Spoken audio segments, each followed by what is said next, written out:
then you know, maybe if you remember it and you keep aware of your surroundings, and maybe you could stop the next 9/11 from happening. That's why in the airport they tell you if you see anything, you know, that suspicious to bring it up. Next week we'll explain. Jeff Norris will tell you about that one. But and he was a Trump fan. In the studio right now we have the very first doctor on the scene at 9/11, and he is our guest tonight in the studio.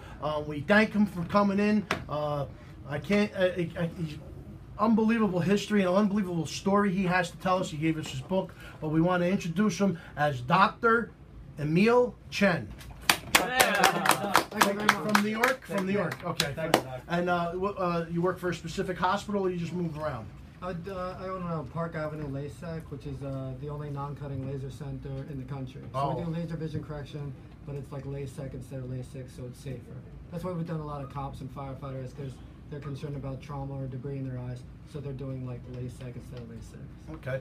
Now, right off the bat, 9/11, you wrote a book, everything. I mean, just where were we? I ask everybody else. You want to introduce your buddy here or no? Oh yeah. So Mark is working for us, and he actually is from Dublin. And, I thought I've seen that guy somewhere. Did you ever come here before? I thought he was a Western. You look like you came here. You look like you came here before. You sure? You're videoing us? I've never You saw his picture in the post office. Oh, that's what it is. Oh, the milk carton. No, in Dublin it was. So Mark's got a master's degree in public relations, so he's in a professional capacity. Well, welcome to the Wiseguyz Show. Help yourself to any Thank you, man, everyone. Now, Doctor, there's a bar down the corner. Now, let me ask you.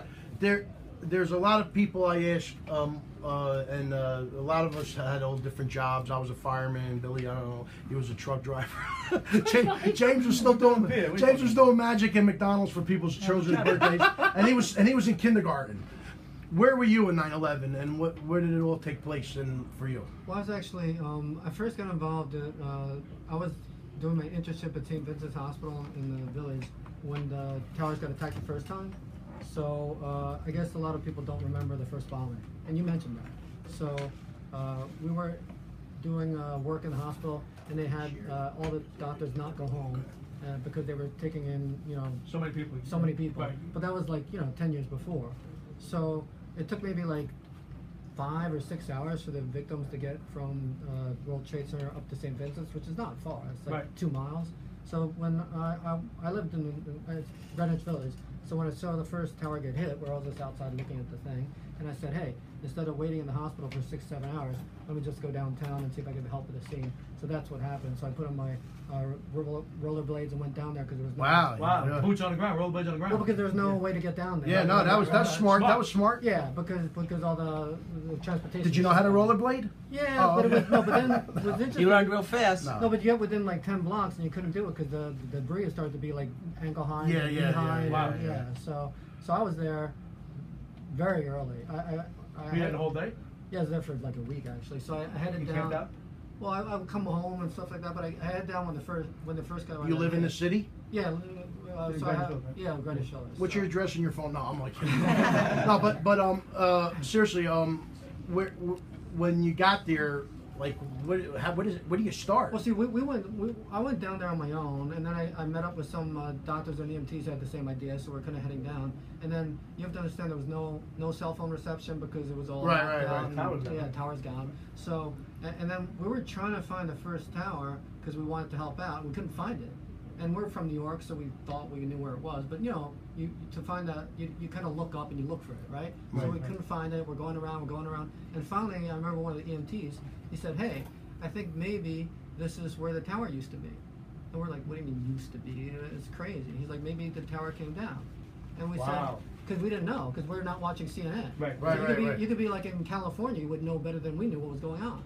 So we were saying, look, I don't think so, because that thing was 110 stories. Even if it came down, it should be 20 or 30 stories, and the thing was only like 1 story because it compacted. Wow. So and it was really dark because the visibility was like 5 feet. It was like nighttime. So finally, we're like, you know, I think you're actually right, and this looks like the right street, and that must be the tower. It's crazy. You would never. It was think. only about 1 story of rubble. Yeah, I mean, the whole thing got compacted into like 2 stories or something. So you were there when both collapsed, or were you after the first one? No, after the first one. So you were there for the second? I was there for the second one. So I set up the first. How close were you? Well, we set up the first triage center in the Burger King. There was a Burger King across the street, so we set up a triage center there, and we're trying to get it all set. Yeah, like a corner of the Burger King. Yeah, like a little kitty corner. Like a command. Yeah, right. Yeah. And then I think one of the reasons that there was a lot of problems, as Carrot said, was that a lot of the command and control was actually in one of the buildings, and because they never thought the building would come down. Right. And that's also why, you know, some of the first responders died, because they set up in the lobby of the towers, right? Because no one was thinking. Well, yeah, right. We were taught that. Listen, I mean, there's people that play a lot of Monday morning quarterback, a lot of firemen. Let me tell you, I was a fireman for 25 years. I'm as old school as they come. Yeah. People do a lot of Monday morning quarterback in emergency services, and I'm going to tell you this right now.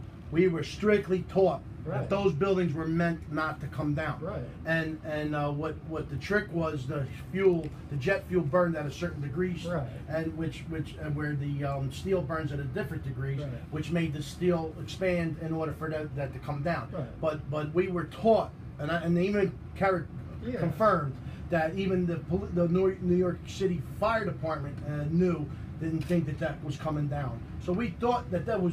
When they came down, the shock was a surprise. Oh, unbelievable! I couldn't believe. But I don't think they planned on all that fuel to go into a big building like that. That's probably why they said it wouldn't go down. Now I know that both planes that hit the towers were loaded with 20,000 gallons of jet fuel. Jet fuel. I mean, that's like 10 times or 20 times strong. You would know how much stronger is a lot. A lot. He knows. But That's the expert. A lot. It's high octane. Confidential information. You can't put jet fuel in your car. No, exactly. If not, you'll be in New York in 10 minutes. Well, no, five. But yeah. So now the doctors do they use work together? I mean, where do you start? I mean, there's buildings are coming down, bodies all over the place. What do you do? Listen, I'm a fireman. The closest thing I came to massive injuries, I think we had a chemical factory explode in Newark, in the Port Newark section, and we had about 20 bodies blew out the windows all over the place, but they were alive, and we couldn't touch them because they were contaminated. We're not allowed to touch a contaminated person. But that's the closest I came, seeing that many bodies, and where we couldn't even attend to them. What do you do? You gotta walk right into me. You're talking thousands of people. I mean, well, I went to medical school at Columbia in the 80s, and Washington Heights in the late 80s was like a war zone. It was like total knife and gun club. If you went and there's too much crack, right? Because that was when it was like it was a crack capital in New York City, very Dominican gangs and stuff like that. So every day in the emergency room, we got more than one or two. So it was kind of like a dry run for you, right? Yeah, so you have always I remember I was a medical student, and one of my first rotations in surgery, I came in, and there was a guy who was attacked by another drug dealer with a machete, and he got split from the navel to the groin, with his lungs hanging out, his heart hanging out, his guts hanging out, and they're trying to do coding on him, but you can't, when you compress, you can't compress because all the stuff's coming out, right? Right. You try to do a code, forget it, the guy dies, and then they go on to the next victim, and they tell me, hey, call in the family, because you're the medical student, we got to go to the next guy. I was like, you can't call in the family, his guts are all over the place, it's crazy. They're like, well, we got to go on to the next person. So I said, can't you just sew him up? They said, you could sew him up, we don't have time to sew him up. So I'm like, I've never sewed anyone up, I've just been practicing on So it's almost like fast food, right? It's crazy. So you said you could put in a baseball stitch. I'm like, what's a baseball stitch? I didn't learn baseball stitch. It's like, like a baseball, the seams like that, put in a baseball stitch and then do it. So then I just put all his guts in, sewed him up, called in the family, and they were upset. But they weren't as upset if all stuff was hanging out. So, doing So it's kind of like a triage situation? Yeah, so I was just doing triage, and the same thing at Ground Zero. In the beginning, it was just triage. We thought we were going to get a lot of victims out, but everybody was unfortunately a fatality, mortality. Wow. There's probably more people around the building than that from in the building. Well, there are people all screaming and yelling and running. And then the initial stuff, the medical help was really to help the first responders, right? Because they got some injuries that way. But I think only like 2 or 3 people actually got rescued from the bottom. Really? Wow. Yeah, I had the numbers were staggering. There's very few people that got out of the building from above. I think it was like 4 or 5 people actually from above got out from above. That's it. 4 or 5 people. Wow. And the first firefighter that died, I believe, was hit from a fallen person that jumped out.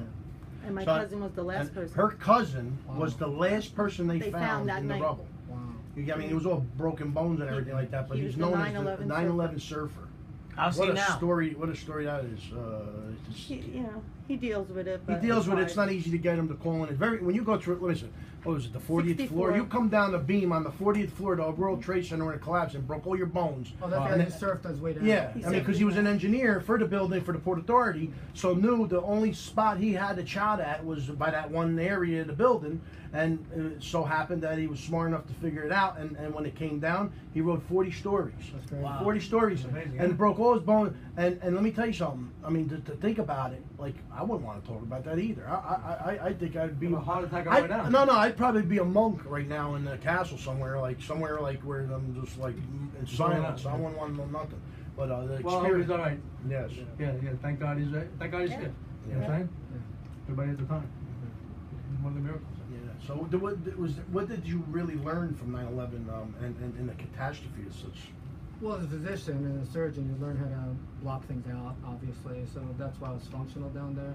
I think the